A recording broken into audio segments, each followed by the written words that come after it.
Welcome back to part 2 of my video on ding repairs. In part 1, I gave you a list of supplies you'll need to repair your own surfboard dings.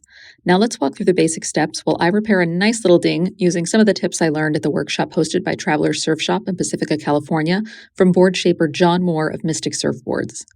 I'll be repairing a ding in the nose of my 7'4" Mini Mal. Full disclosure, this is my first ding repair that I'm doing on my own. Wish me luck because I really love this board since it has some sentimental value as my first non-foamy. Be warned, there's a lot of sanding involved in this process. I began by using a coarse sandpaper to prep the area. And don't be shy, I'm starting with 60 grit. I'm also going to use a sharp edge, in this case a razor blade, to remove the tiny fragments of shattered glass from the ding. I want this area to be smooth and free of loose debris. You can use painter's tape to mark off your work area, which you'll want to extend beyond the immediate ding area, and then fill the hole with a generous dot of the epoxy resin. My kit came with a little plastic sheet I'm going to tape down smoothly over the area to fully fill in that ding and smooth out the surface once it sets in the sunlight. The resin should be completely filling the hole and beyond. We'll clean this up after it is hardened, you guessed it, with more sanding. Next, I'm going to use more resin and 2 layers of fiberglass cloth to ensure this repair is going to be truly watertight.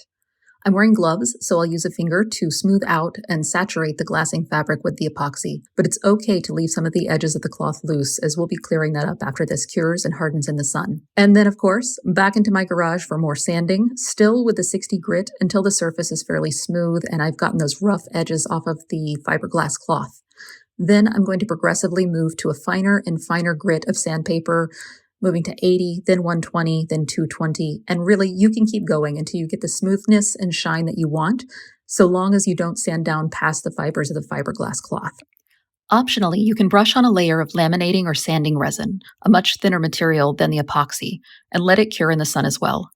This part isn't typically included in the DIY kits, but it can make things look cleaner if you're also concerned with the cosmetic finish of your repair.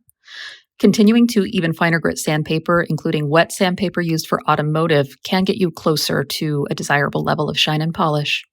And there we have it.